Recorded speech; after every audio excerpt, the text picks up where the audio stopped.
In the late 1990s, Ghana found itself at a critical juncture in its educational journey.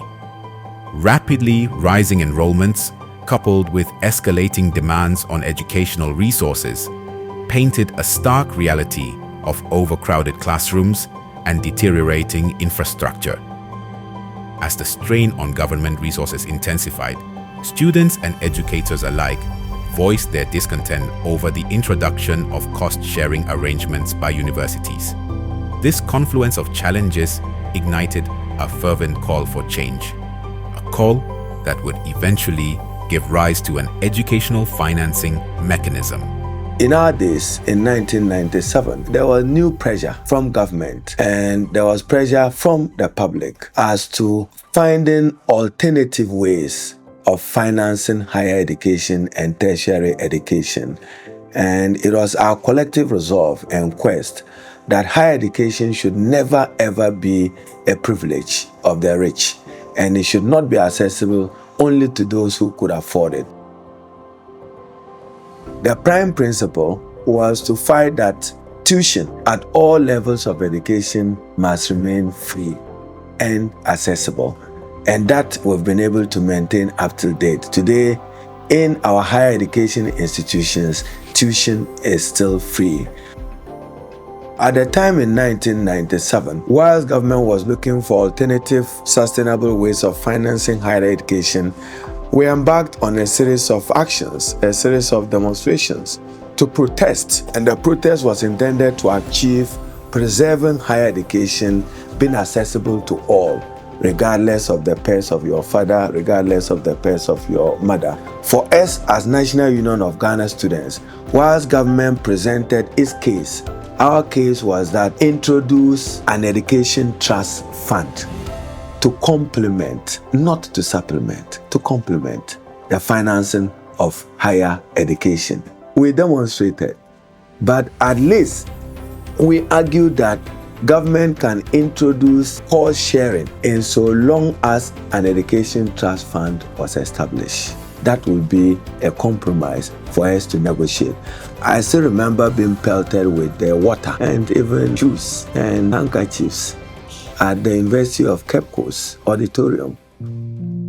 I read through a lot of documents and found that the student population in particular had been asking for a fund of some kind, and that there was no such fund that will help to improve their educational opportunities in terms of funding for tertiary sector education. In a cabinet meeting, when I took the idea of the GETFund as a policy and also as the law to the cabinet, because the cabinet had to approve before it comes to parliament, the cabinet rejected it 2 times because we're in an election year, the election 2000, and there was a fear that any new fundraising mechanism, 2.5%, you're going to tell Ghanaians an election year that you're going to tax them that very year, or not the following year, 2.5%, it will affect the election results. The cabinet was already adamant that we can't introduce, or a GETFund law rather, into the Ghanaian economy in our election year. Now, at the third time, we had Dr. Kwabena J as the Minister for Parliamentary Affairs at the time, and Professor Mills turned to him during the debate and asked him direct question, Dr. Kwabena J, if this bill that is being proposed for a GETFund comes to Parliament,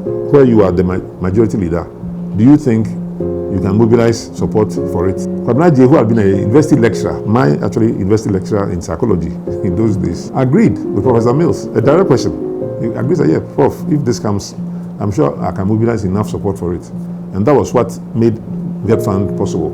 Driven by the imperative to address the rapidly rising enrollments at all levels of education and the escalating demands on educational resources, GETFund was established to bridge the gap and support the delivery of quality education in Ghana. With overcrowded and dilapidated infrastructure threatening to undermine educational progress and competing demands on government resources stretching thin, the need for a dedicated mechanism to finance educational endeavors became glaringly evident.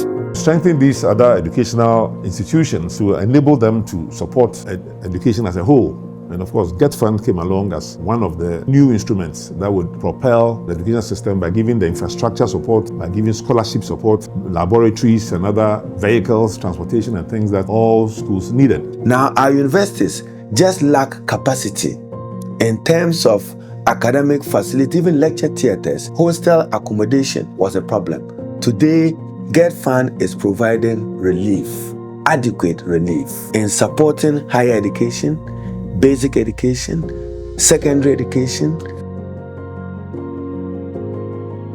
In the mid-1990s, Ghana stood at a crossroads in its educational journey, with over 12,134 primary schools struggling to accommodate a rapidly growing student population. The challenges were daunting. The pupil-teacher ratio stood at 30:1, signaling the strain on resources and infrastructure. Education, as we all know, is so pivotal. I believe education, public sector at least, was catered for by the normal budgetary allocation that all the ministries get through the annual budgets of Ministry of Finance. But these allocations weren't adequate to meet the purposes of modernizing and expanding facilities to meet the rapidly increasing student populations with requisite staffing and structures. So it was necessary a fund was created to increase the allocations. And I believe that was the purpose of GETFund. Meanwhile, tertiary education faced its own set of challenges, with limited capacity and enrollment figures hovering around 9,600 students across the country. Despite these obstacles, education remained a priority, accounting for nearly 20% of the government's total expenditure in 1996. Time we assumed office 2001. The GETFund law had been passed, I think in the previous year, 2000 or so, by the then government, NDC government. They passed it.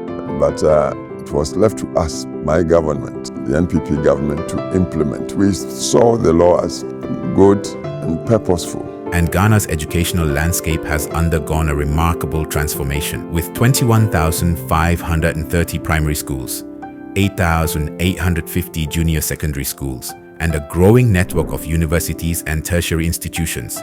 Access to education has expanded significantly. Today, education is a cornerstone of Ghana's development agenda, with public expenditure on education estimated at 5% of GDP. But the journey from the challenges of the past to the successes of the present has been marked by perseverance, innovation, and a steadfast commitment to providing quality education for all.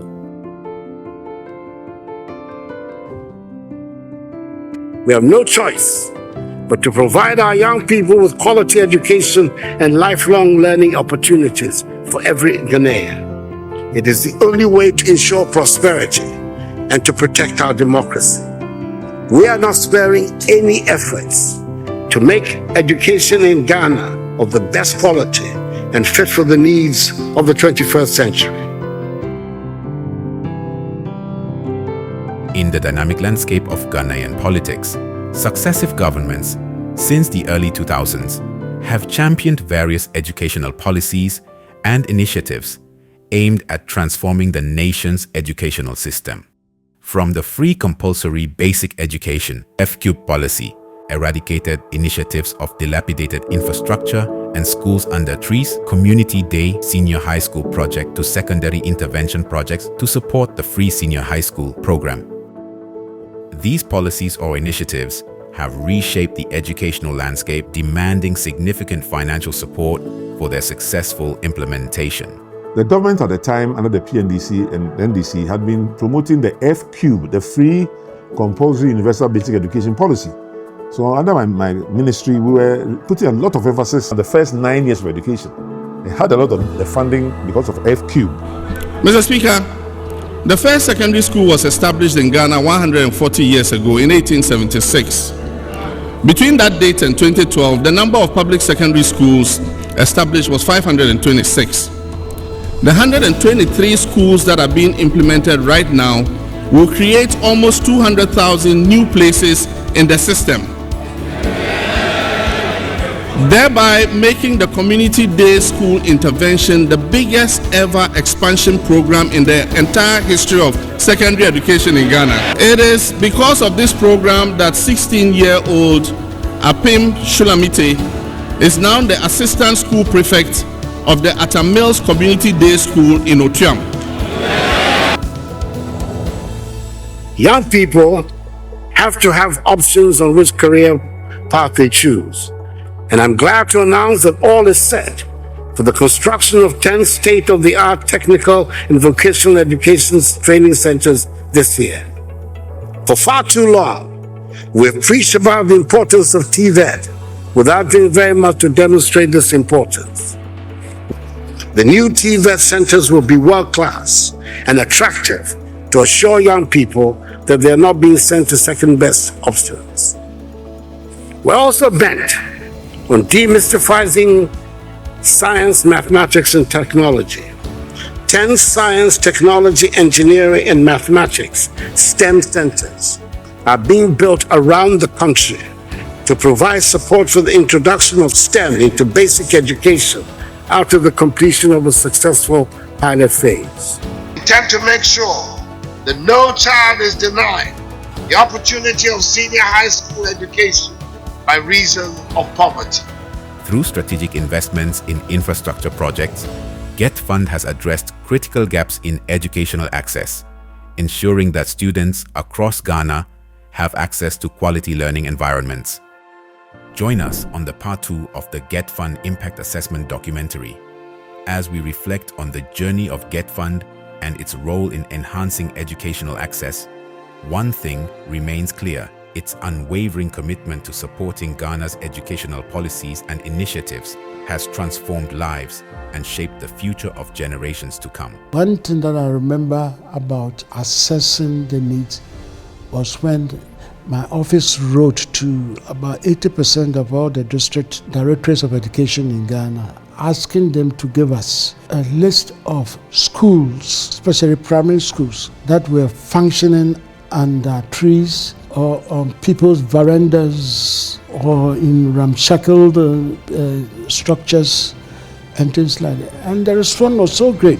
80% I got them. Before I could get the 20%, the Minister of Education stopped me, not directly, but he wrote to them not to respond to any requests. But together with my board, we had calculated that if we had the free hand and we were to give money to the ministry to address all these issues, schools under trees and things like that, in 3 years, we'll be able to remove all of them. In the first quarter of every year, has to present to the House its formula for the disbursement of whatever allocation the Ministry of Finance was going to make to them. So the board will have to sit, look at the formula. You know, we have 3 sectors within the educational system. We have the basic education, secondary, and then the tertiary. So they must do the allocation in such a way each of them benefits very well. You understand the recommendations? Take the capitation away, improve disbursement by making sure that the 2.5% tax revenue that the GETFund is entitled